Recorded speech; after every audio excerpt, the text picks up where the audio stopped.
ಏನಪ್ಪ ಅಂತಂದ್ರೆ ನಾನು ಈ ವಿಡಿಯೋ ಮೂಲಕ ನಿಮ್ಗೆಲ್ಲರಿಗೂ ಹೇಳೋದು ಇಷ್ಟ ರೀ.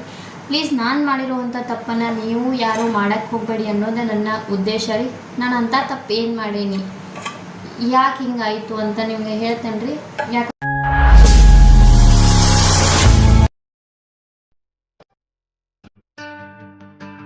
ಹಾಯ್ ಹಲೋ ನಮಸ್ಕಾರ. ನನ್ನೆಲ್ಲ ಪ್ರೀತಿಯ ಕರ್ನಾಟಕ ಜನತೆಗೆ ನಾನು ನಿಮ್ಮ ಪ್ರೀತಿಯ ಸೈನಿಕನ ಬಡತಿ ದಿವ್ಯಾ ಮಲು ವ್ಲಾಗ್ಸ್ಗೆ ಸ್ವಾಗತ ಸುಸ್ವಾಗತ. ಇವತ್ತಿನ ವಿಡಿಯೋ ಏನಪ್ಪ ಅಂತ ಹೇಳಿ ನಿಮ್ಗೆ ತಮ್ಮೇಲೆ ನೋಡಿದ್ಮೇಲೆ ಗೊತ್ತಾಗಿರ್ಬೋದು. ವಿಡಿಯೋನ ಸ್ಕಿಪ್ ಮಾಡಬೇಡ್ರಿ, ಕೊನೆವರೆಗೂ ನೋಡಿರಿ, ಸಪೋರ್ಟ್ ಮಾಡಿರಿ. ಏನಪ್ಪ ಅಂತಂದ್ರೆ ನಾನು ಈ ವಿಡಿಯೋ ಮೂಲಕ ನಿಮ್ಗೆಲ್ಲರಿಗೂ ಹೇಳೋದು ಇಷ್ಟ ರೀ. ಪ್ಲೀಸ್ ನಾನು ಮಾಡಿರುವಂಥ ತಪ್ಪನ್ನು ನೀವು ಯಾರೂ ಮಾಡೋಕ್ಕೆ ಹೋಗಬೇಡಿ ಅನ್ನೋದೇ ನನ್ನ ಉದ್ದೇಶ ರೀ. ನಾನು ಅಂಥ ತಪ್ಪು ಏನು ಮಾಡೀನಿ, ಯಾಕೆ ಹಿಂಗಾಯಿತು ಅಂತ ನಿಮಗೆ ಹೇಳ್ತೇನೆ ರೀ. ಯಾಕಂದ್ರೆ ನನಗೆ ಆಗಿರುವಂಥದ್ದು ನಿಮಗೂ ಎಲ್ಲ ಆಗೋದು ನಂಗೆ ಇಷ್ಟ ಇಲ್ಲ. ಸೊ ಏನಪ್ಪ ಅಂತಂದ್ರೆ ನೀವು ವಿಡಿಯೋಸ್ನ ಯೂಟ್ಯೂಬಲ್ಲಿ ಎಲ್ಲರೂ ವಿಡಿಯೋ ಹಾಕ್ತೀನವ. ಯೂಟ್ಯೂಬಲ್ಲಿ ವಿಡಿಯೋ ಹಾಕೋಕ್ಕಿಂತ ಮುಂಚೆ ಭಾಳ ಅಂದರೆ ವಿಚಾರ ಮಾಡಿ ವಿಡಿಯೋನ ಹಾಕಬೇಕಾಗ್ತೈತೆ ರೀ. ನಮ್ಗೆ ಯಾವ ಮನಸ್ಸಿಗೆ ಬರೋದು ಆ ವಿಡಿಯೋ ಹಾಕೋಕ್ಕೆ ಆಗಲ್ಲ. ಯೂಟ್ಯೂಬ್ ಅದನ್ನು ತೊಗೊಳಂಗಿಲ್ಲ ರೀ ಅವ್ರ. ನಾವು ಅದರಲ್ಲಿ ನೋ ಕಾಪಿರೈಟ್ ಮ್ಯೂಸಿಕ್ನ ನಾವು ಯೂಸ್ ಮಾಡಬೇಕಾಗ್ತೈತಿ.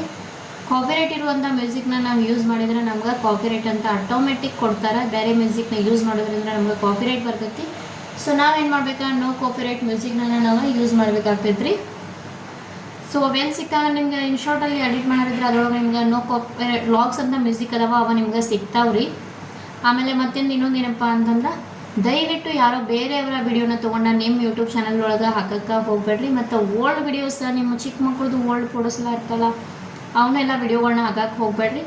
ಲೈವ್ ಮಾಡೋರು ಏನಪ್ಪ ಅಂತಂದ್ರೆ ಲೈವ್ ಮಾಡ್ತೀರ ಒಪ್ಕೋತೀನಿ, ಲೈವಲ್ಲಿ ಮ್ಯೂಸಿಕ್ ಇರಬಾರ್ದು. ಆಮೇಲೆ ಬೇರೆಯವ್ರದ್ದು ಏನಾದರೂ ತೋರ್ಸೋಕ್ಕೂ ಹೋಗ್ಬಾರ್ದು ರೀ.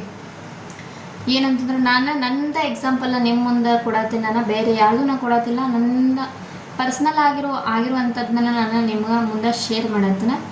ಏನಪ್ಪ ಅಂತಂದ್ರೆ ನಾನು ಲೈವ್ ಮಾಡ್ತೀನಿ, ವಿಡಿಯೋಸ್ ಹಾಕ್ತೀನಿ, ಎಲ್ಲ ಆಗಿತ್ತು. ಸೊ ರೀಸೆಂಟಾಗಿ ಏನಾಯ್ತಾ, ನನ್ನ ಮಗಳದ್ದು ಬಂದ ಆಕಿ ಸೆಪ್ಟೆಂಬರ್ 1ನೇ ತಾರೀಕು ಆಕಿ ಬರ್ಡೇ ಇತ್ತು. ಸೊ ಬರ್ಡೇಗಂತ ನಂದು ಆಕಿ ಅಂದರೆ ಹುಟ್ಟಿದ ದಿನದಿಂದ 12 ಮಂತ್ಸ್ವರೆಗೂ ನಾನು ಏನು ಫೋಟೋನ ಕ್ಯಾಪ್ಚರ್ ಮಾಡ್ಕೊಂಡಿಲ್ಲ ಅದೆಲ್ಲ ಸೇರಿ ಒಂದು ವಿಡಿಯೋ ಎಡಿಟಿಂಗ್ ಇತ್ತು, ಅದನ್ನ ಅಪ್ಲೋಡ್ ಮಾಡಿದ್ವಿ. ಬಟ್ ಏನೋ ಗೊತ್ತಿಲ್ಲ, ಯೂಟ್ಯೂಬ್ದವ್ರು ಅದನ್ನ ವಿಡಿಯೋ ಬ್ಲಾಕ್ ಅಂತ ತೊಗೊಳಿಲ್ಲ, ಕಾಪಿರೈಟಾಗಿ ವಿಡಿಯೋ ಬ್ಲಾಕ್ ಅಂತ ಬಂದು. ಸೊ ನಾ ವಿಡಿಯೋನ ಡಿಲೀಟ್ ಮಾಡಿದೆ. ಅದಾದಮೇಲೆ ಅದೇನೋ ಗೊತ್ತಿಲ್ಲ, ಅದಾದ್ಮೇಲೆ ಮತ್ತೆ ನಾ ಏನು ಮಾಡಿ, ನಂಗೆ ಅಷ್ಟು ಐಡಿಯಾ ಇರಲಿಲ್ಲ ಯೂಟ್ಯೂಬ್ ಬಗ್ಗೆ. ನೀವು ಯೂಟ್ಯೂಬರ್ಸ್ಗೆಲ್ಲ ಏನಾಗ್ತೈತೆ ರೀ, ಅಷ್ಟೊಂದು ಐಡಿಯಾ ಇರೋದೇ ಇಲ್ಲ ನಮಗೆಲ್ಲ. ನಾವೇನು ಮಾಡ್ತೀವಿ, ನಮ್ಗೆ ಮನಸ್ಸಿಗೆ ಹೆಂಗೆ ಬರತ್ತಲ್ಲ ಹಂಗೆ ವಿಡಿಯೋನ ಹಾಕ್ತಾ ಹೋಗ್ಬಿಡ್ತೇವೆ ನಾವು. ಸೊ ಏನು ಮಾಡ್ಬೇಕಂತಪ್ಪ ಅಂತಂದ್ರೆ ಕಾಪಿರೈಟ್ ಸ್ಟ್ರೈಕು, ಕಾಪಿರೈಟ್ ಬರಲೇಬಾರ್ದು. ಸೊ ಕಾಪಿರೈಟ್ ಸ್ಟ್ರೈಕ್ ಯಾಕೆ ಬರ್ತೈತೆ ಅಂತಂದ್ರೆ ನಾವು ಇವಾಗ ನಾ ಏನು ಮಾಡಿದ್ನಿ ಅದನ್ನು ಹೇಳ್ತೀನಿ. ನಂದು ಲೈವ್ ಒಳಗೆ ನಾನು ಏನು ಮಾಡಿದ್ನಪ್ಪ ಅಂತಂದ್ರೆ ಯೂಟ್ಯೂಬ್ ಲೈವ್ ಸ್ಟಾರ್ಟ್ ಮಾಡಿದಾಗ ನಾನು ಸೊ ಅಂದರೆ ಇಂಡಿಯಾ ಪಾಕಿಸ್ತಾನ ಮ್ಯಾಚ್ ಇತ್ತರಿಪ್ಪ. ಜಸ್ಟ್ ಒಂದು ನಿಮಿಷ ನನ್ನ ಲೈವ್ ಒಳಗೆ ಯೂಟ್ಯೂಬ್ದೊಳಗೆ ಇಂಡಿಯಾ ಪಾಕಿಸ್ತಾನ ಮ್ಯಾಚ್ದ ವಿಡಿಯೋನ ತೋರಿಸಿದ್ನಿ. ಅಷ್ಟರಲ್ಲಿ ವಿಡಿಯೋ ಅಪ್ಲೋಡ್ ಏನೋ ಆಯಿತು, 2 ಅವರ್ ವಿಡಿಯೋ ಲಾಗ್ ಇತ್ತು, ಅಂದರೆ 2 ಅವರ್ ಲೈವ್ ಇತ್ತು. 2 ಅವರ್ ಲೈವ್ನ ನಾನು ಯೂಟ್ಯೂಬ್ ಒಳಗೆ ಅಪ್ಲೋಡ್ ಮಾಡಿದ್ನಿ. ಬಟ್ ಅವಾಗ ಏನಾಗಲ್ಲ, ಇವತ್ತು ಅಪ್ಲೋಡ್ ಮಾಡಿ ಮಾರನೇ ದಿನ ಬೆಳಗ್ಗೆ ನಂಗೆ ಬಂತು ವಿಡಿಯೋ ಬ್ಲಾಕ್ಗಳು ಇನ್ ಅನದರ್ ಕಂಟ್ರಿ. ಆಮೇಲೆ ಇಟ್ಸ್ ಅ ಕಾಪಿ ಅಂದ್ರೆ ಕಾಪಿ ಸ್ಟ್ರೈಕ್ ಅಂತ ಬಂದುಬಿಡ್ತದೆ. ಅದಾದ್ಮೇಲೆ ನಾನು ಏನು ಮಾಡಿದ್ನಿ, ಅದು ಎಷ್ಟು ನಿಮಿಷ ಆಯ್ತಲ್ಲ ಅದನ್ನಷ್ಟು ರಿಮೂವ್ ಮಾಡಿದ್ನಿ. ನಾನು ಹಾಗೆ ಬಿಟ್ಟಿಲ್ಲ, ಹಂಗೆ ಮಾತ್ರ ಯಾರು ಬಿಡೋಕ್ಕೆ ಹೋಗ್ಬೇಡ್ರಿ.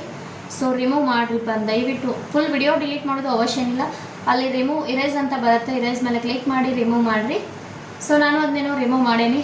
ಆದರೂ ನನ್ನ ವಿಡಿಯೋಗಾಯಿತು, ನನ್ನ ಲೈವ್ಗಾಯಿತು, ನನ್ನ ಯಾವುದಕ್ಕೂ ವ್ಯೂಸ್ ಬರ್ತಾನೆ ಇಲ್ಲ ರೀಪ್ಪ.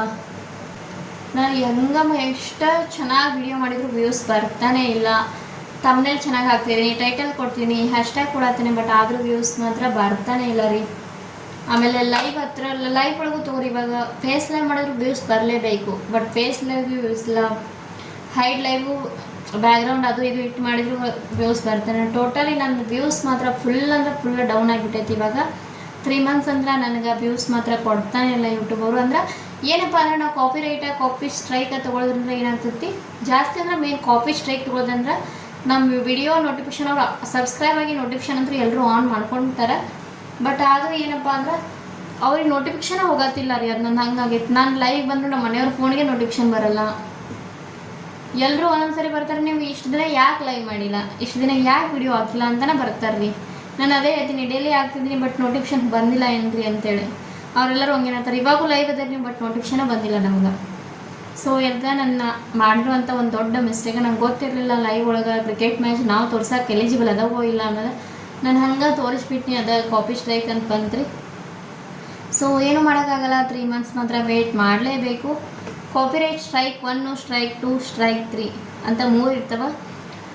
ಅಂದರೆ 90 ಡೇಸ್ ಒಳಗೆ 3 ಸರಿ ಬಂದರೆ ಏನೋ ಚಾನಲ್ ಡಿಲೀಟ್ ಆಗ್ತದೆ ಅಂತ ಅನ್ನೋ ಮಾತನ್ನು ನಾನು ಕೂಡ ಕೇಳಿದ್ದೀನಿ. ಬಟ್ ನಂಗಂತೂ ಕನ್ಫರ್ಮ್ ಗೊತ್ತಿಲ್ಲ. ಅದ್ರ ಬಗ್ಗೆ ನನಗೆ ಗೊತ್ತಿಲ್ಲದೆ ಇರೋ ವಿಷಯನ ನಾನು ನಿಮ್ಮ ಮುಂದೆ ಶೇರ್ ಮಾಡೋಕ್ಕೂ ಹೋಗಂಗಿಲ್ಲ. ನನಗೆ ಎಷ್ಟು ಗೊತ್ತಿಲ್ಲ ನಾನು ಅಷ್ಟನ್ನು ಶೇರ್ ಮಾಡ್ತೇನೆ. ನಂಗೆ ಗೊತ್ತಿಲ್ಲದೆ ಇರೋದನ್ನ ನನಗೆ ಸುಳ್ಳು ಹೇಳೋಕ್ಕಂತೂ ಬರೋಂಗಿಲ್ಲ ರೀ. ನಂಗೆ ಎಷ್ಟು ಗೊತ್ತಿಲ್ಲ ಅದನ್ನ ಹೇಳ್ತೇನೆ. ನನ್ನಂದ್ರೂ ಒಂದು ಸಲ ಕಾಪಿ ಸ್ಟ್ರೈಕ್ ಅಂತೂ ಬಂತ್ರಿ. ಆದರೆ ಚಾನಲ್ ಏನೂ ಡಿಲೀಟ್ ಆಗಿಲ್ಲ. ಬಟ್ 90 ದಿನ ಏನು ಮಾಡ್ತಾರೆ ಅಂದ್ರೆ ವ್ಯೂಸ್ ಮಾತ್ರ ಬರೋಂಗೇ ಇಲ್ಲ. ನಾನು ಹೆಂಗೆ ವಿಡಿಯೋಸ್ ಹಾಕಲಿ ಏನೇ ಮಾಡಲಿ ಬಟ್ ನಮಗೆ ಯೂಟ್ಯೂಬ್ ಅವ್ರು ಏನು ಮಾಡ್ತಾರೆ ಅಂದ್ರೆ ವ್ಯೂಸ್ ಮಾತ್ರ ಕೊಡೋಂಗಿಲ್ಲ ರೀ. ಸೊ ನಾನು ಮಾಡಿರೋ ತಪ್ಪನ್ನು ನೀವು ಯಾರು ಮಾಡೋಕ್ಕೆ ಹೋಗಲಿ ಅನ್ನೋದೊಂದೇ ನನ್ನ ಉದ್ದೇಶ. ಸೊ ವಿಡಿಯೋಸ್ ಹಾಕೋಕ್ಕಿಂತ ಮುಂಚೆ ಭಾಳ ಯೋಚನೆ ಮಾಡಿ ವಿಡಿಯೋಸ್ನ ಯೂಟ್ಯೂಬಲ್ಲಿ ಹಾಕಿರಿ. ಸೊ ಇಷ್ಟರಿ ಈ ವಿಡಿಯೋ ಮೂಲಕ ನಿಮಗೆಲ್ಲ ತಿಳಿಸ್ಕೊಡೋದ. ಸೊ ಐ ಹೋಪ್ ಈ ವಿಡಿಯೋ ನಿಮ್ಗೆ ಇಷ್ಟ ಆಗ್ತದೆ ಅಂದ್ಕೊಂಡ ವಿಡಿಯೋನ ಮಾಡಿ ಶೇರ್ ಮಾಡಿ. ಮತ್ತು ನಿಮಗೂ ಎಲ್ಲ ಯೂಸ್ ಆಗ್ತದೆ ಅಂದ್ಕೊಂಡ ಮೇನ್ ಈ ವಿಡಿಯೋ ಮಾಡೋಕ್ಕೆ ರೀಸನ್ ಎಲ್ಲರಿಗೂ ಯೂಸ್ ಆಗ್ತದೆ ಅನ್ನೋ ಒಂದು ಕಾರಣದಿಂದ ಈ ವಿಡಿಯೋನ ಮಾಡಿ ಶೇರ್ ಮಾಡತ್ತೇನೆ.